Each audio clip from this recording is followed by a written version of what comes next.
versículos, 11 versículos del capítulo número 4. Jonás, capítulo 4, versículos del 1 al 11.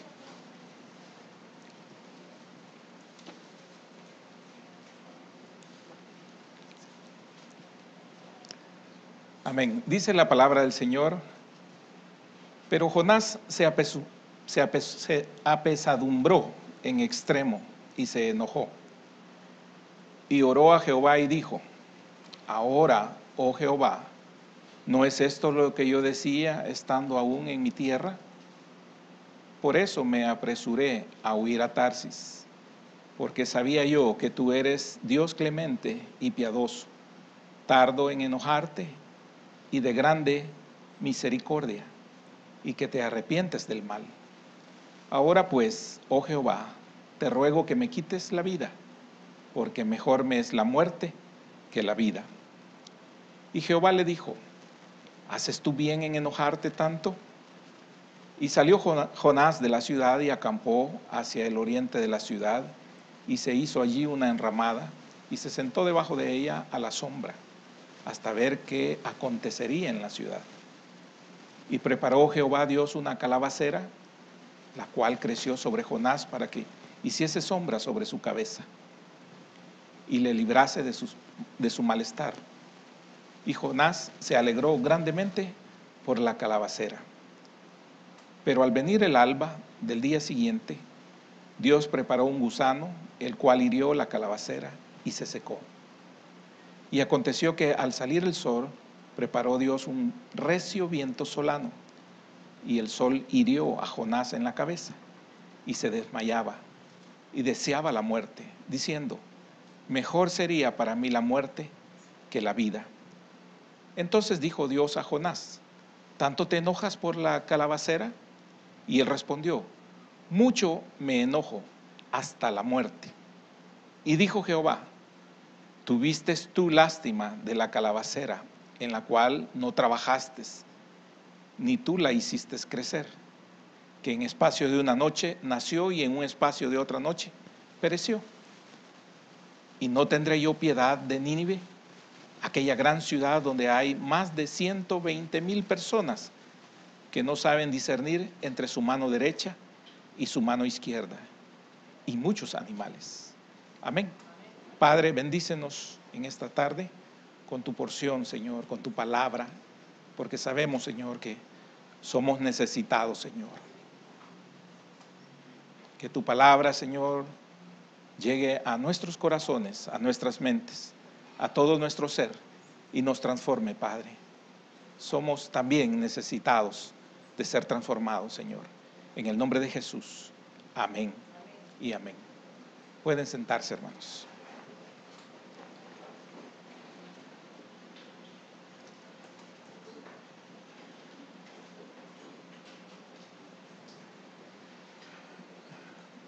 En el contexto vemos que Jonás había sido llamado por parte del Señor para ir a predicar a Nínive, una ciudad que no era del pueblo de Israel. Y vemos también que en ese llamamiento Jonás rehusó al principio y tuvo que ser tratado duramente para poderse encaminar a la voluntad de Dios. Y luego, después de ese trato, él llega en el capítulo 3 a Nínive, y él lleva un mensaje sencillo: que va a venir juicio, va a venir destrucción a Nínive. De aquí a 40 días Nínive será destruido, era el mensaje, y él se tenía que cruzar la ciudad, pregonar lo que Dios le había mandado. Y eso hizo al final. Y cuando se oyó el mensaje por el pueblo de Nínive, llegaron a la convicción y al arrepentimiento de parte del rey, y fue convocada toda una asamblea, todo un pueblo, aún hasta los animales, dice, para que hicieran ayuno y pudieran ser, en la misericordia de Dios, salvados, que el juicio ese no cayera sobre ellos. Y Dios vio esta acción, dice en el verso 10 del capítulo 3, versículo 10: y vio Dios lo que hicieron, que se convirtieron de su mal camino, y se arrepintió del mal que había dicho que les haría, y no lo hizo. Amén. Entonces vino el Señor y no actuó tal como se esperaba. Y aquí vemos entonces que Jonás se apesumbró, se molestó en extremo, y le oró al Señor por esta situación. Y el Señor tiene entonces que dialogar con Jonás para que Jonás entienda algo más profundo de lo que él podía imaginar, para que Jonás tenga una muestra de lo que es el corazón de Dios. Entonces, en este capítulo 4 vemos el enojo de Jonás, que es una actitud, lo que se ve en todo el capítulo es una actitud egoísta, y vemos el trato de Dios a la actitud egoísta del profeta Jonás.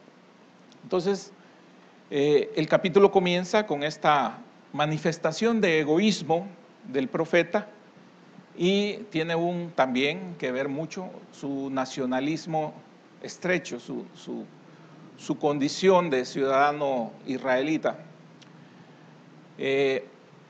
¿Por qué se menciona esto? Porque ellos eran un pueblo privilegiado en medio de las naciones vecinas. Dios estaba con ellos, Dios había pactado con ellos, Dios los había escogido a ellos. ¿Tenían ellos en su linaje un valor? No tenían en su linaje un valor. Era Dios quien había dado todo. Él había escogido una familia, había escogido una tribu, había escogido una nación entre las naciones.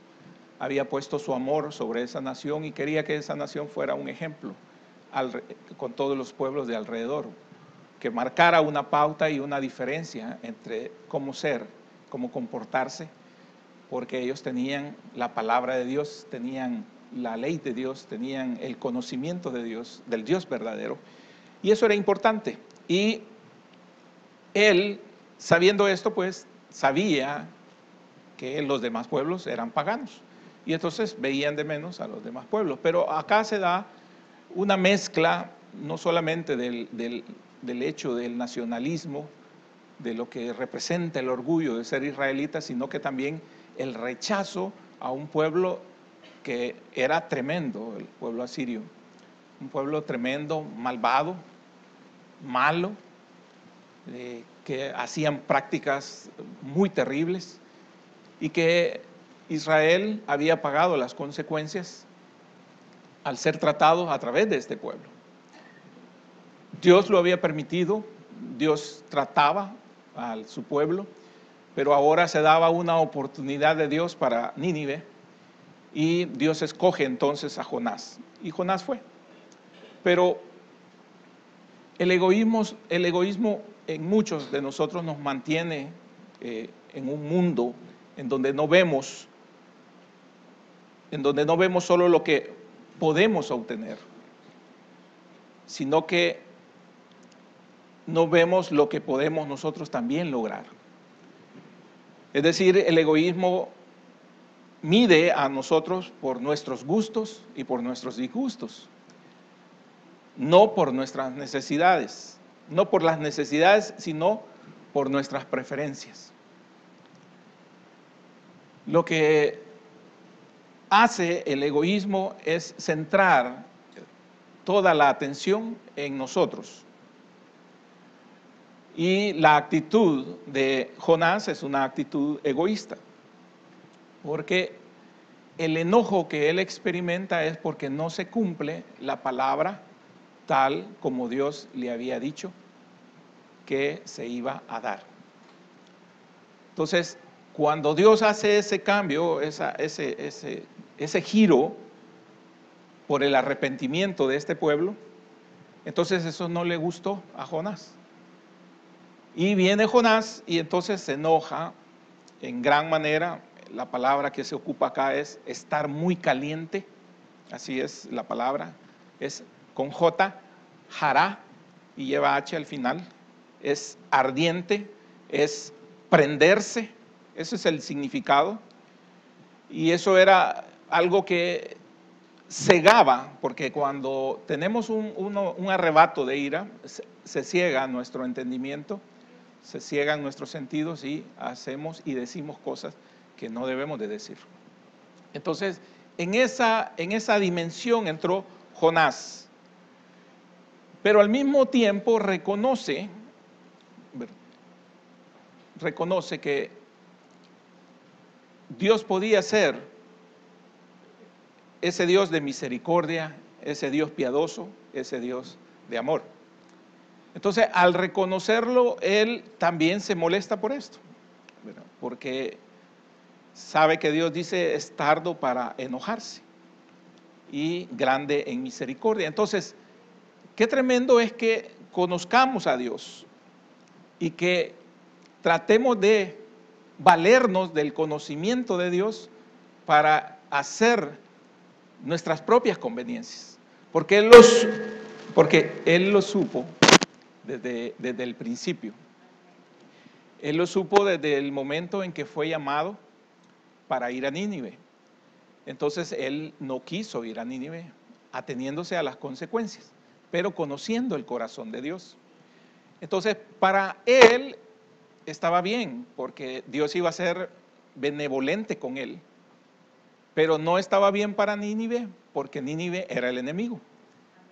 Entonces, allí se ve que la apreciación de nosotros varía conforme a nuestro egoísmo. Y eso hace que nosotros tengamos una verdad a medias y que nosotros tratemos de manipular las situaciones que están a nuestro alrededor a nuestra conveniencia, bajo nuestra perspectiva. Entonces, Jonás, en esa posición egoísta, no le encuentra satisfacción a nada. Ya lo vamos a ir desarrollando. No le encuentra satisfacción a nada.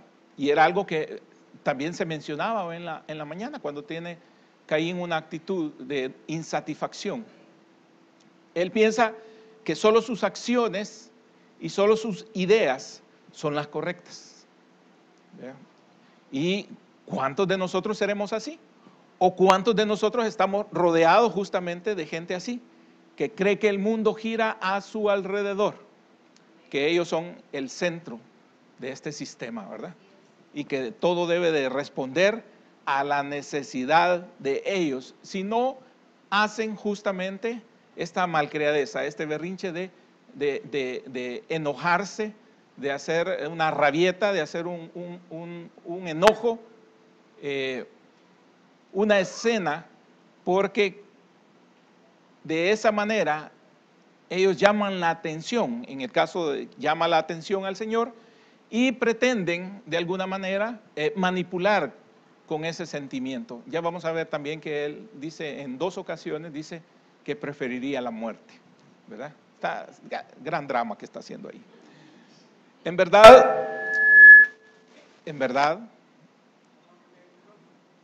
amén. Vamos a cambiar micrófono.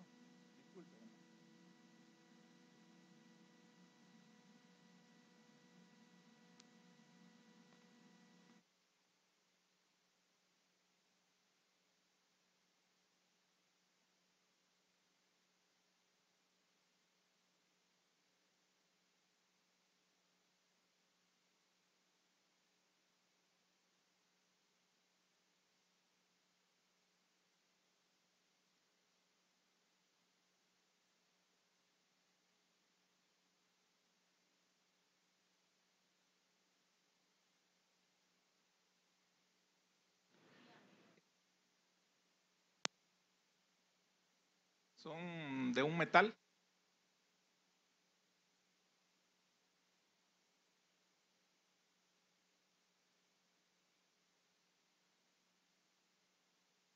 Un momento una dilatación y una ruptura. Y comienza algo que se llama ruido aquí, entrar por toda esta cosa. Es una que le llamamos también feedback. Bueno, debemos darnos cuenta hasta dónde va a llegar nuestra vida útil. Y tenemos que renovarnos. Y la única forma de renovarnos es en el Señor. aquí nos renovamos, ¿verdad? Esa es la renovación de nuestras mentes y de nuestros corazones. Entonces, en verdad les decía, Jonás actuó de esa manera porque los asirios realmente eran muy crueles y eran enemigos tremendos para con ellos. Cualquier profeta, no solo Jonás, cualquier profeta lo hubiese pensado 2 veces ir a llevar un mensaje, una profecía del Dios verdadero, el Dios de ellos, de Israel, llevársela a un pueblo pagano y extraño, que eran sus enemigos y que los querían subyugar o los tenían subyugados. Y el otro factor que le decía que había afectado a Jonás era su conocimiento de la naturaleza de Dios. Dios es clemente porque muestra su favor a los justos y también a los injustos. Es compasivo porque tiene un amor benévolo para con todos en la humanidad. Es paciente y lento para la ira y es grande en misericordia, que es un amor leal de parte de Dios, dispuesto para redimir al hombre de su pecado. Por eso entra él en pactos con el hombre. Por eso había entrado en pacto con un hombre, con Abraham. Había entrado en pacto con una nación, con Israel a través de Jacob. Había entrado en pacto también con David, un hombre conforme a su corazón. Y por eso hay un nuevo pacto para la iglesia, Israel. Y la iglesia, no Israel, la iglesia. Ese nuevo pacto dado todos nosotros a través de nuestro Señor Jesucristo. Y eso demuestra el amor de parte de Dios. Y lo mostró el Señor Jesús también durante Él compartía el Evangelio. Entonces, al ver todo esto, en el versículo número 3 dice: ahora pues, oh Jehová, te ruego que me quites la vida, porque mejor me es la muerte que la vida. Qué triste es que existan personas que deseen morirse de esta manera. No me incluyo, nunca he declarado eso, pero hay formas egoístas de huir de una realidad. Hay muchos que en algún momento dado, en ignorancia o con conocimiento, han dicho que se quieren morir, pero eso es el resultado, ¿verdad? Es el resultado de quererse ocultar de una verdad, de una realidad que muchas veces es porque es difícil por nuestras decisiones erróneas que hemos tomado. Tenemos que recibir el fruto de nuestras acciones o de nuestras malas decisiones y muchas veces no queremos pagar ese precio. Y entonces hay precios difíciles y en este caso vemos pues que desea morirse. Es diferente al desear morir que en alguna ocasión expresa Moisés o el mismo Elías. Lo expresan, es diferente porque lo hacen amando a un pueblo y lo hacen también sabiendo que ellos no se consideran capaces de poder liderar, de poder ser los siervos de Dios que Dios espera. Pero eso es diferente. Pero acá vemos una actitud egoísta olvidando la voluntad de Dios. Dios tenía un propósito con él. Dios lo había sacado, lo había llamado, lo había rescatado, lo había revivido de la muerte en el Seol, tal como lo expresa en su oración. El mismo Jonás, allá en el fondo en el vientre de un pez y en el fondo del mar. Pero qué triste es que lleguemos nosotros a veces a exclamar de esta manera de querer perder la vida. Cuando ese arrebato, esa ceguera nos lleva a expresarnos así, deberíamos de pedirle perdón al Señor. Porque ¿quiénes somos nosotros para, en primer lugar, conocer el plan de Dios con nuestras vidas, con nuestras propias vidas? ¿Y quiénes somos nosotros para mover a la voluntad a nuestro Dios? Aunque nos encontremos en situaciones extremas, de lo que sea, de salud, económicas, un problema emocional grande, lo que de nosotros debe surgir siempre es la confianza en la mano de Dios. Y en el caso de Jonás, el hecho de que no salgan las cosas como él esperaba, no significa que ha hecho mal su labor de pregonar la palabra de Dios. Lo ha hecho bien, ha pregonado la palabra de Dios. Eso es como que la palabra que a veces sentimos nosotros en nuestra naturaleza, que nos golpea, que es fuerte, que nos sangra en el alma, esa palabra que llega a lo más profundo y duele, que el emisario de la palabra sabe las consecuencias, los resultados de nuestra desobediencia, de nuestra naturaleza, de nuestro mal proceder, pero que él se molestara al ver un cambio positivo, es decir, que hubiese un arrepentimiento genuino de todo un pueblo y tratara el pueblo de buscar realmente de Dios y realmente del arrepentimiento de las malas acciones o del mal proceder que nosotros tenemos. Sería ilógico. Si justamente es dado con dolor, es dado, ¿verdad?, con lágrimas, porque duele lo que se tiene que decir, porque es una verdad, y el pueblo de Nínive era una verdad que necesitaba ser destruido. Pero el impacto de la palabra de Dios hizo que un pueblo testarudo, rebelde, malo, en gran manera malo, alcanzase la misericordia de Dios por su arrepentimiento.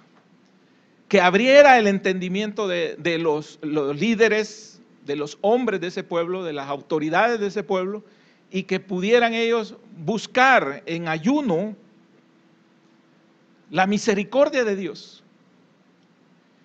Y Jonás lo había dicho muy bien el mensaje, pero el cambio que hace Dios al ver este arrepentimiento es lo que molesta a Jonás. Mire qué tremendo es. Porque entonces vemos que él estaba obedeciendo a Dios a medias, porque sí le obedece, pero no hay un amor por las almas, a las cuales él tenía que llevar el mensaje de salvación. Mire qué tremendo es. Es como que nos mandaran a evangelizar y habláramos nosotros de la situación eterna a la que podemos llegar al no conocer a nuestro Señor Jesucristo. Un juicio. Y que al ver que muchos levanten la mano y acepten al Señor, nos molestáramos, imagínense. Si esa es la labor, si ese es el corazón de Dios, si ese es lo que Dios espera que suceda. Y entonces aquí vemos que Él se molesta en gran manera. Y lo que hace Jonás, ¿verdad? Lo que hace Jonás es pedir la muerte. Pedir la muerte. Entonces aquí, si nos vamos por responsabilidades, Amitai tenía algo que ver aquí, que era su papá. Era un niño caprichoso entonces Jonás. Pero la pregunta de Dios es en manera suave y compasiva para reprender al profeta. Lo mueve a reconocer que su posición es absurda y también a reflexionar sobre lo que él ya sabe acerca de la naturaleza de Dios.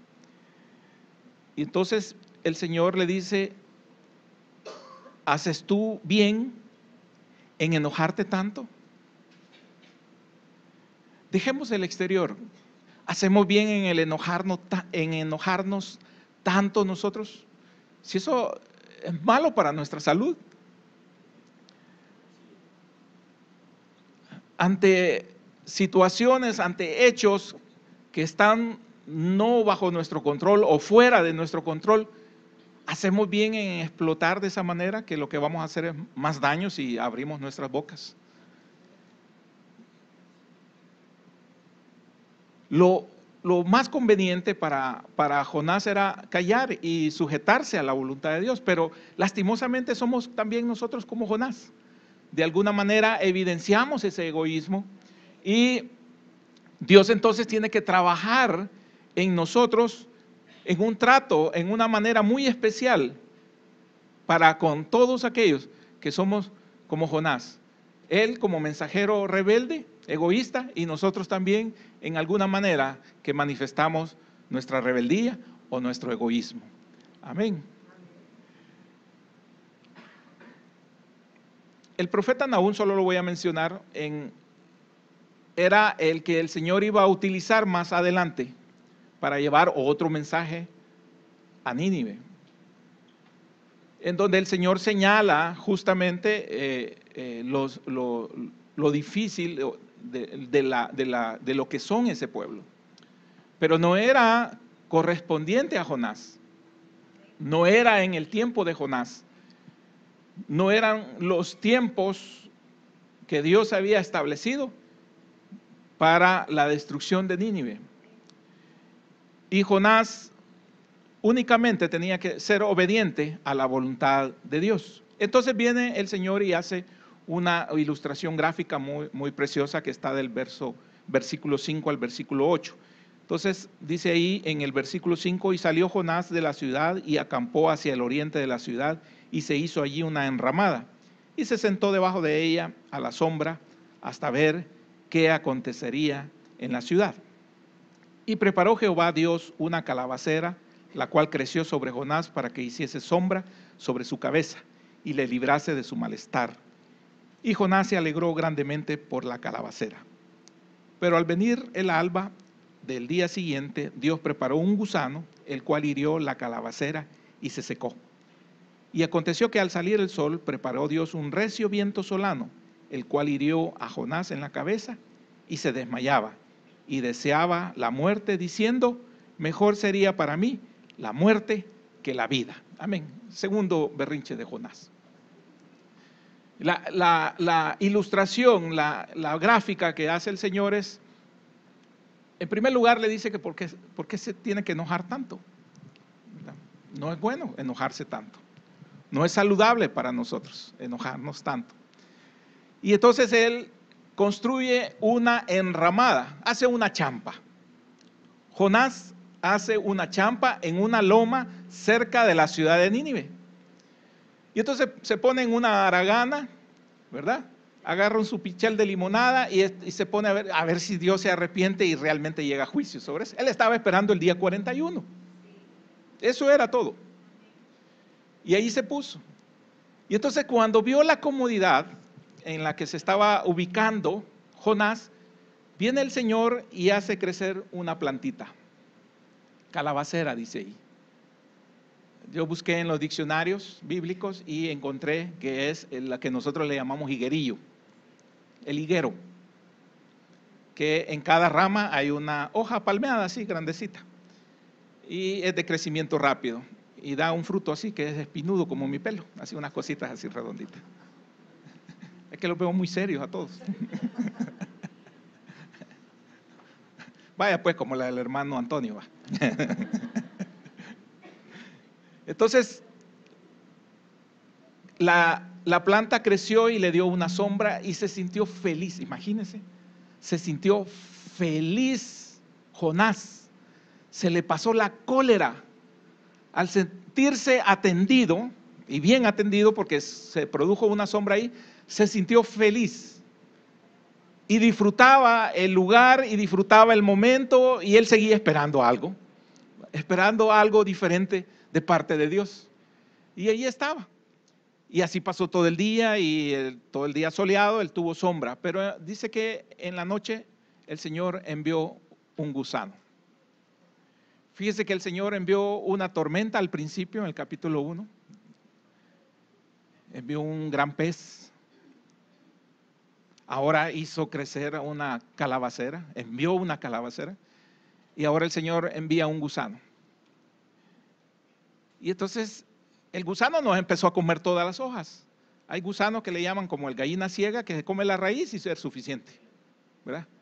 Ustedes tienen un palito de limón bien bonito y hay un gusano del chicote que se come las raíces y la planta se muere rápido.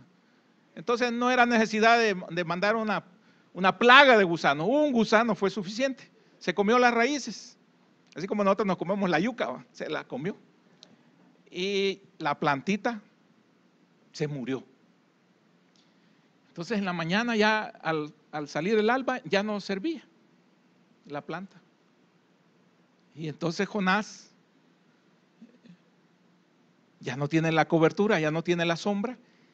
Y el Señor dice que hay otro que le obedece. Y todos son más obedientes que Jonás. El gusano, etcétera, etcétera. Le manda un viento solano. Es un viento cálido, pero penetrante, fuerte. De esos que dan mal humor, decimos nosotros, ¿verdad? Que el calor nos pone de mal humor. Y entonces le manda un calor ahí y el pobre ahí en su cabeza no aguantaba. Y otra vez se siente mal por su situación en ese momento, porque ya no es cómoda.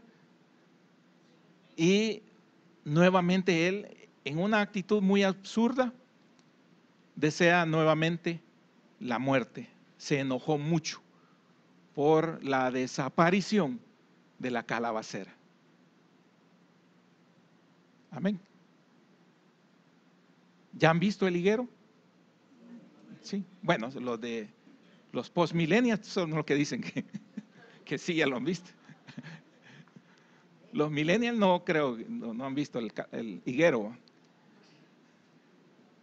Bueno, eso es una planta, no quiero profundizar en eso, pero es una planta que da una hoja muy grande, pero es verde, pero es muy frágil. Nosotros la ocupábamos para con la hundilla agarrar y tirar los pedazos de la fruta, el fruto, lo tirábamos con hundilla y hacíamos las famosas guerritas ahí de andarse peleando, jugando los juegos de nuestra época. Y esas crecen silvestres, bueno, crecían en mi época silvestres, no tenía nada que hacerle usted de abonarle ni nada. Si había un terreno baldío, si había un espacio baldío, ahí había, ¿verdad? Como el mozote, igual, no necesitaba hacerle nada, ahí estaba. O el zacate, un zacate que era bien áspero, que también jugábamos con él, eran nuestros juguetes. Entonces ahí estaban todos nuestros juguetes, nada de Play-Two ni nada de eso, sino que ahí estaban a disposición. Realmente no tiene valor la planta en el sentido así de apreciación, no es un bálsamo, no es un cedro del Líbano, sino que es un arbusto ahí que crece. Pero Jonás está susceptible a la situación que le ha pasado, porque sigue demostrando una rabieta grande, ¿va? En todo el capítulo, y porque se quema, porque se agosta esa planta, él se molesta. Y nuevamente dice él, mucho me enojo hasta la muerte. Mucho me enojo hasta la muerte. Y entonces viene el Señor y tiene que volver a hablar con él. Pero en este contexto de la ilustración, el Señor ha usado diferentes formas para llamar la atención de este hombre. Y con esa plantita de ricino, con esa plantita que está ahí de calabacera, con esa planta pequeña, el Señor está llamando la atención, en una cosa muy simple, está llamando la atención de Jonás para dar a conocer una profundidad, algo más importante. Entonces, la felicidad le dura poco, le dura 24 horas, nada más, desde el momento en que el Señor dispone la planta y luego que dispone el gusano. Enseguida, entonces, Dios le envía un sofocante viento oriental. Y ese viento seco del desierto trae polvo, trae mucho calor, afecta en el cuerpo de Jonás, y Jonás entonces empieza a lamentarse por lo que él está pasando. Pero el Señor permite esto únicamente como con un propósito, porque sale a flor una actitud muy superficial, y es pedir nuevamente la muerte. Y es que cuando somos caprichosos, porque es un resultado del egoísmo, el capricho, cuando somos caprichosos no se nos puede decir nada, porque nosotros llevamos a extremo lo que se nos dice. Fíjese bien, si nos dicen, ¿quieres agua? Entonces, ¿por qué se nos está ofreciendo agua? Y que vos ahogarme querés con agua. Si no se nos ofrece agua, sí, ni siquiera agua me has ofrecido, ahí me voy a morir, me voy a disecar y vos no me ofreciste agua. Estoy hablando de los dos extremos. Estoy hablando de que la posición de Jonás iba a ser la misma, tuviese lo que tuviese. Y entonces el Señor le prepara un ambiente y luego ese ambiente le es quitado. No porque Dios quiera únicamente estar molestando a Jonás o estarse burlando de Jonás, sino que para llamar la atención de un profeta superficial, egoísta, para llamar la atención de aquel que tenía un carácter difícil y que necesitaba un trato de parte de Dios. Y entonces en el versículo número 9, entonces dijo Dios a Jonás: ¿tanto te enojas por la calabacera? Y él respondió: mucho me enojo, hasta la muerte.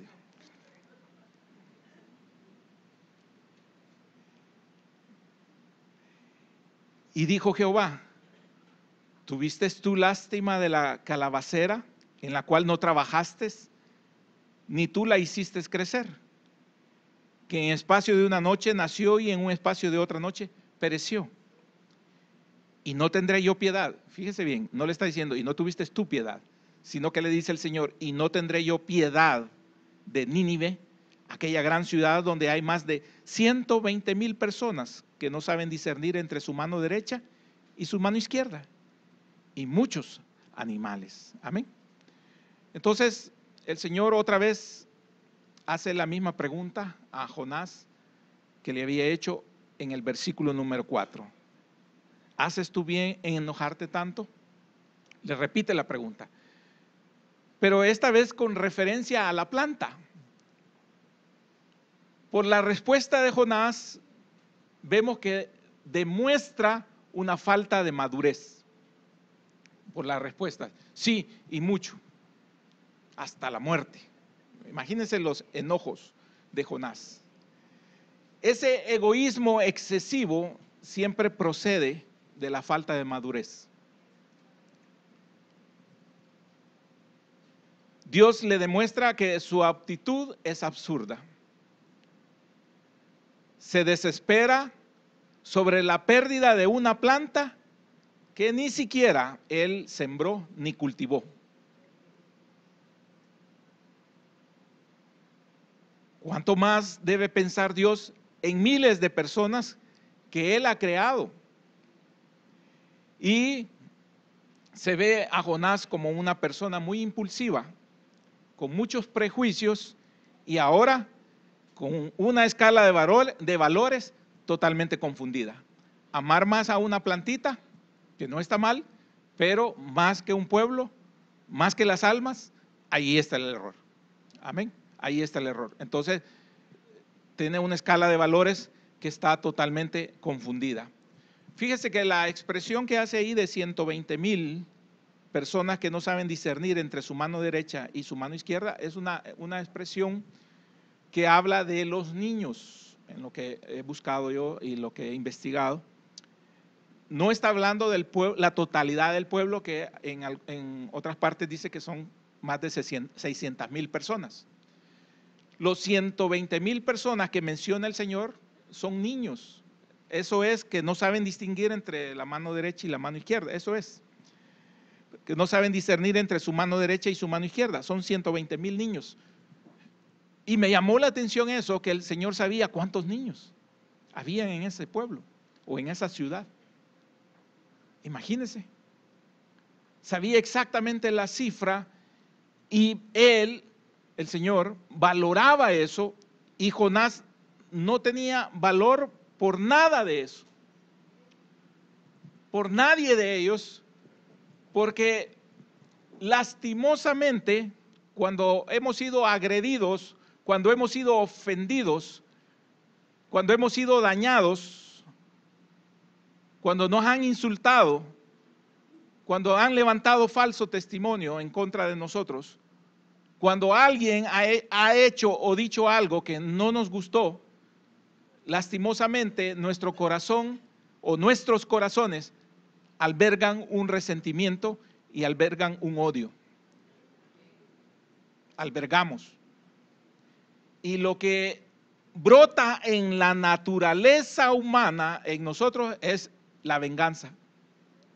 Lo que brota en nosotros, aunque no lo hagamos hoy de irnos a vengar, ¿verdad? Como que vamos a agarrar un arma, o que nos vamos a ir a pelear, o que vamos a hacer algo, pero esperamos que Dios obre por nosotros, ¿verdad? Cuando nos hemos sentido atacados y que nos vemos indefensos de podernos defender, entonces nosotros quisiéramos que Dios mandara sus ejércitos y se acabara aquel que nos ha hecho daño, aquel que nos ha ofendido.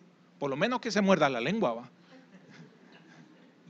Que se le caiga un pedazo de lengua, porque habló lo que no tenía que hablar de mí, de la joya, de Jonás, de mi Jonás.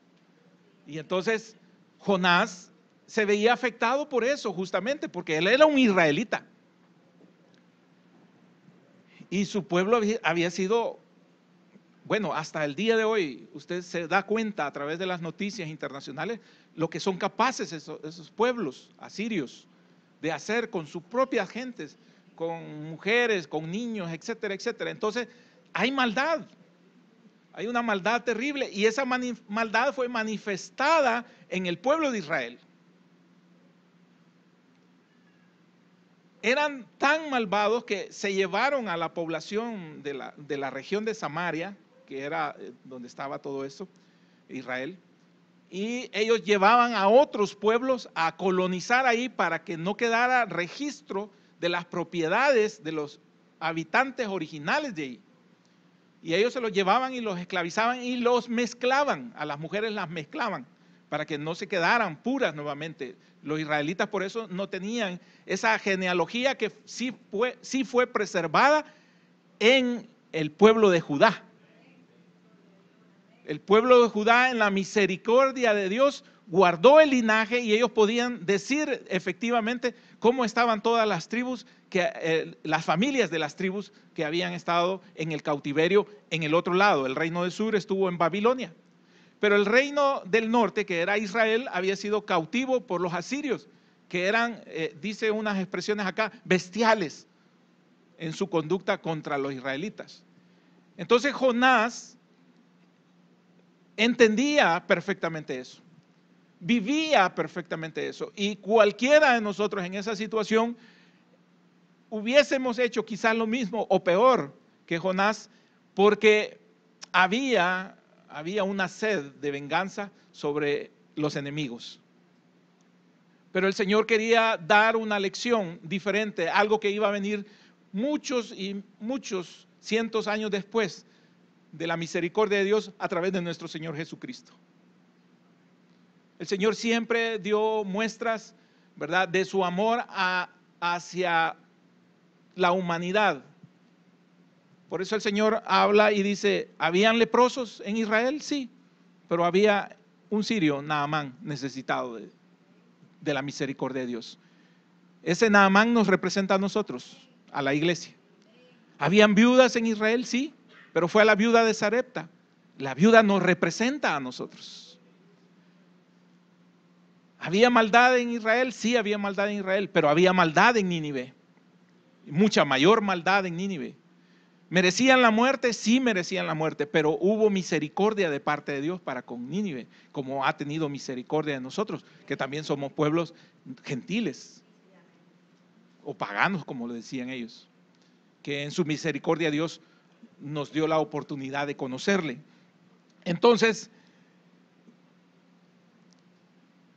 el Señor le dice, al presentarle esa cifra de 120,000, le hace una referencia importante para Dios. Ahí habían inocentes que Dios quería de alguna manera salvar.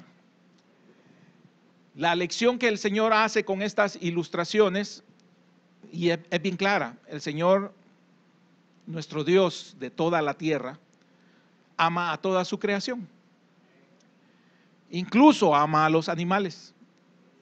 Y vemos aquí un amor, una manifestación de amor de parte de Dios. Esa es la principal lección que lleva el libro de Jonás, y también es la principal lección para Jonás, que él tiene la capacidad de compadecerse de una planta. Jonás. Pero esa planta le servía. Esa planta le servía a Jonás. Por eso a veces nuestro amor, aún en Cristo Jesús, está tergiversado, porque entra nuestro pensamiento cainita. Y nuestro pensamiento cainita es deforma el amor.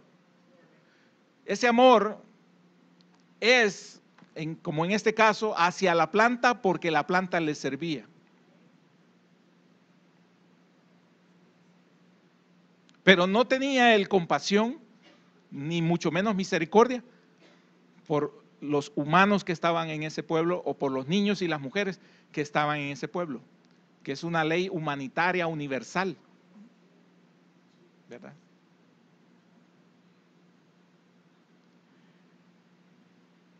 Ese amor tergiversado que tiene Jonás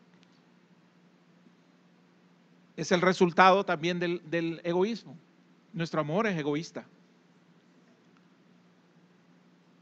Si me atienden bien, entonces atiendo bien. Hacemos reciprocidad. ¿Me atendiste bien? Entonces te atiendo igual. No me vayas a hacer un mal gesto, no me vayas a hacer un desaire, porque te va a ir peor. Ya me vas a conocer, vas a ver cómo soy yo, de lo que soy capaz. Entonces, vemos entonces que dentro de nosotros hay algo ahí que no es bueno. Y por mucho que nosotros digamos que amamos, entonces no tenemos el amor que nos enseña la Escritura a través de los evangelios y a través del mensaje que Dios le dio a sus discípulos. Si bien es cierto, amar a Dios sobre todas las cosas, también habla del amor al prójimo. Y el Señor lo representó y lo ilustró con el prójimo, el buen samaritano.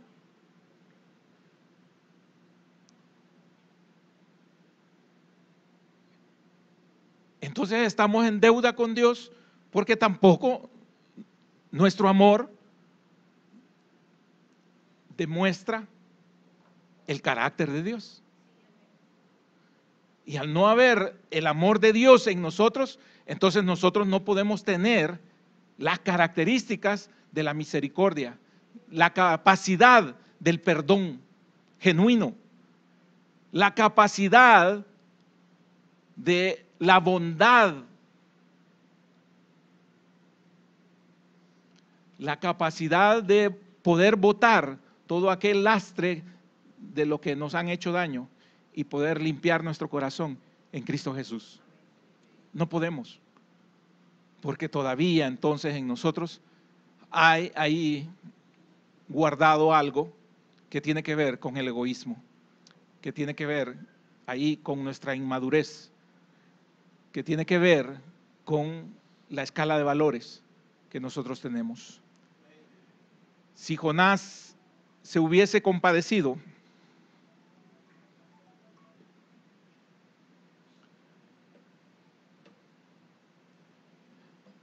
de ese pueblo,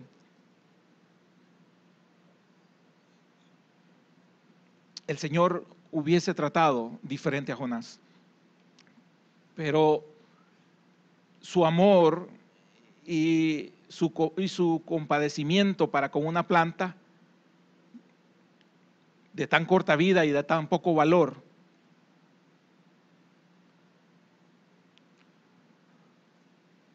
lo hizo ponerlo nuevamente en manifiesto de que predominaba, fíjese bien esto,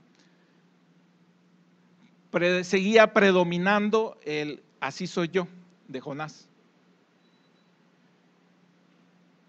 Uno esperaría de este viejo Jonás, ¿verdad?, una condición diferente del principio. Cuando él fue tratado al principio, y mire qué tremendo, porque fue tratado al principio y hizo una oración muy preciosa, Jonás, una de las oraciones más lindas que hay en poesía, en el capítulo 2, que lo convirtió, lo transformó, pero le duró a él muy poco tiempo, porque le era de conveniencia para ser librado del Seol.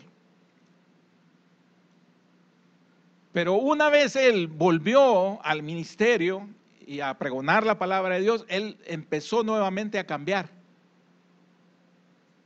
Quiere decir entonces que la estrechez y la situación difícil que habían dado o habían forjado ahí pinceladas en el carácter de Jonás eran buenas.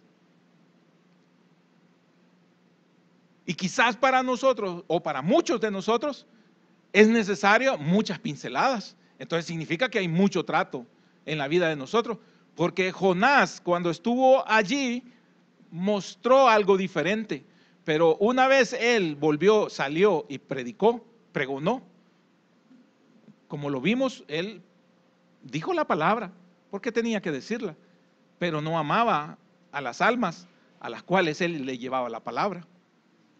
Entonces cumplió con el compromiso, porque dijo: no me voy a poder librar de Dios, ¿verdad? No me voy a poder librar de Dios. Y entonces cumplió el compromiso. Y quizás muchos estamos así, porque no nos podemos librar de Dios. Seguimos cumpliendo nuestros compromisos, pero no hay una transformación en nuestro corazón, y que es lo que Dios quiere. Y entonces hace un ejemplo y hace una ilustración tan sencilla para decirnos Dios qué tan importantes son aquellos que nosotros consideramos nuestros enemigos, aquellos con los que tenemos rencilla, aquellos con los que tenemos dificultad. Qué importantes son para Dios. Y si nosotros sentimos privilegios de conocimiento, privilegios de antigüedad, privilegios de sabiduría de la palabra, privilegios de santidad que nosotros creemos que tenemos, ¿verdad?, y nos hace sentir eso mejor que otros, mejor que aquellos que nos ofenden, entonces estamos totalmente equivocados acerca del mensaje de Dios y acerca de lo que Dios espera de nosotros. El mensaje ahí termina, muy abruptamente se acaba el libro, se acaba el libro, bruscamente, no hay más. Pero usted no debe de olvidar esa lección, ¿verdad?, que Dios, si bien es cierto, Dios es un Dios de misericordia, es un Dios de amor, también Dios espera que usted demuestre lo mismo. Amén. Y que nos pongamos a cuentas rápidamente, ¿verdad?, que no amemos más ciertas cosas y descuidemos lo primordial de poder amar, que es nuestro prójimo. Amén. Que el Señor añada bendición a su palabra. Gracias, Padre Celestial.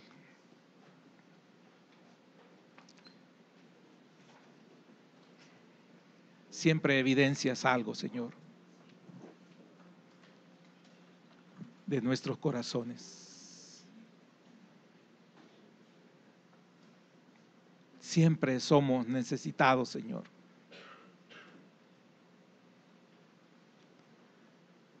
Porque siempre brota en nuestra naturaleza ese viejo hombre, Señor, que nos machaca y nos machaca.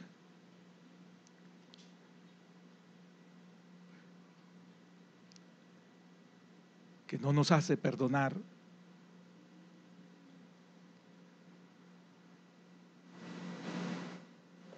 Que no nos hace libres. Porque si no somos capaces de perdonar, no somos libres. Y nuestro Señor Jesucristo nos ha llamado a libertad, a ser capaces de perdonar, a ser capaces de amar.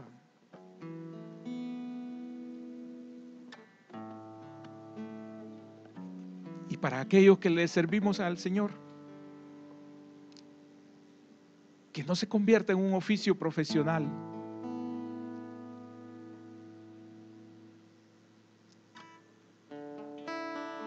No nos podemos parar en un púlpito o no podemos levantarnos en medio de una ciudad sin saber que debe existir un amor, sin tener la certeza en nuestros corazones de que ahí hay hombres, mujeres, niños, ancianos que necesitan de Dios.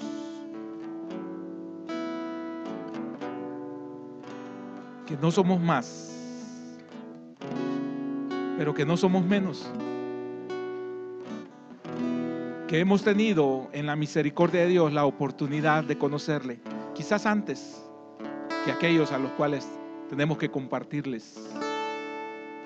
Que en la misericordia de Dios, aún parándonos enfrente, tenemos muchos defectos,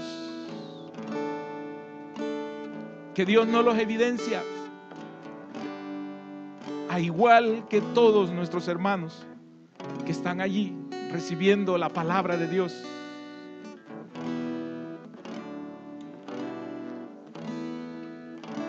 Que el Señor no quite el amor por su pueblo, el amor por las almas de aquellos que tenemos un llamado en enseñar, para aquellos que están enseñando a los niños, aquellos que estamos enseñando a un pueblo, una necesidad de prepararnos muy bien, porque le servimos a niños, pero que son hijos de Dios, a un pueblo que es hijo de Dios. Que nuestro egoísmo mengüe,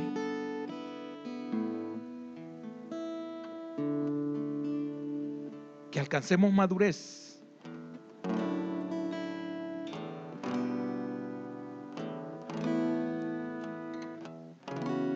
y que comprendamos realmente tu carácter, Señor, el carácter de Cristo. Que eso debe estar en nuestras vidas, reflejándose. No es una teoría, no es una doctrina, sino que es una forma de vida la que tú nos pides, Señor. Bendito seas, Padre.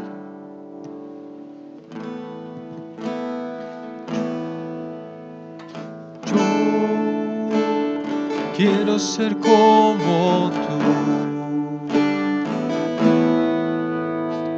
Yo quiero ser más como tú, Señor. Yo quiero ser alguien que tú puedas usar.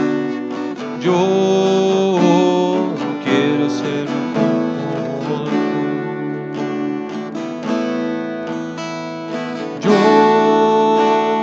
Quiero ser más como tú, Señor.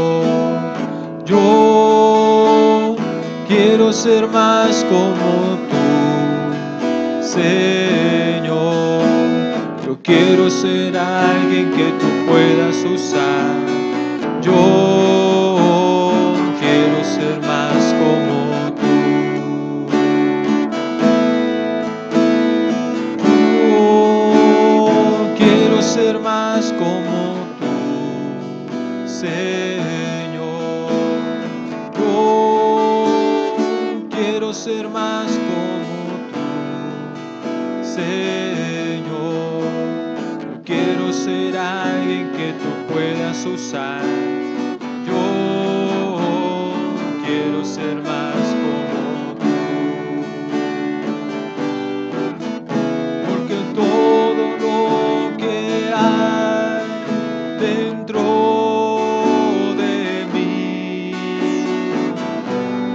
necesita ser cambiado, Señor.